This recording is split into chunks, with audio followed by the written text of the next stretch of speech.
বন্ধুরা, আজকে বলতে এলাম আলমারি গোছানোর পদ্ধতি। এইভাবে যদি আপনি আলমারি গোছান, অনেক জামাকাপড় আপনি অনায়াসে রাখতে পারবেন। যেটা করবেন, প্রথমে নতুন আলমারি কিনুন বা বাড়িতে যে আলমারি থাকুক না কেন তাতে পরিষ্কার কাগজ পেতে নেবেন, খবরের কাগজ তাকে। তারপরে যে কটা জামাকাপড় পাট করে রাখতে পারলেন তো রাখলেন, হ্যাঁ, তার সাথে হ্যাঙ্গারও কিছুটা টাঙিয়ে রাখতে পারেন, কোনো অসুবিধা নেই। রাখার পরে যখন দেখবেন আলমারিটি একটু ভরে ভরে আসছে, হ্যাঁ, তখনও তো আপনাকে জামাকাপড় রাখতে হবে, অনেক জামাকাপড়, সেগুলো রাখবেন কোথায়? আর এদিকে যেটা বলছিলাম, আপনার ছোটোবেলাকার জামাকাপড়, আপনার জন্মের সময়কার জামাকাপড়, সেগুলো তো হলো ঐতিহাসিক স্মৃতি, সেগুলো ফেলা যাবে না, যত্ন করে রাখতে হবে। এই ঐতিহাসিক স্মৃতি জড়িয়ে আছে ওর সাথে, ওগুলোকে হাতছাড়া করা যাবে না।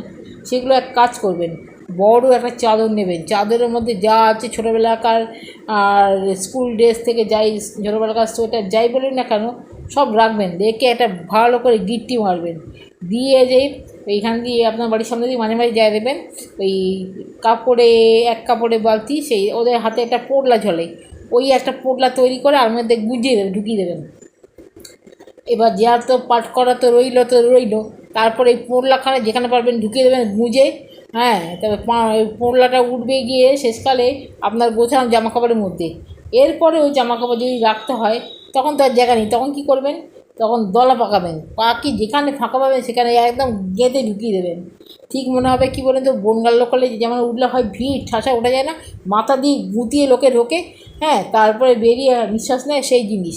তারপরে যখন জামাকাপড়গুলো আলমারি থেকে বার করবেন, দেখবেন কেউ দম নিতে পারছে না, কেউ হয়তো অক্সিজেনের দরকার আছে, এরকম সব জামাকাপড়গুলো বেরোবে।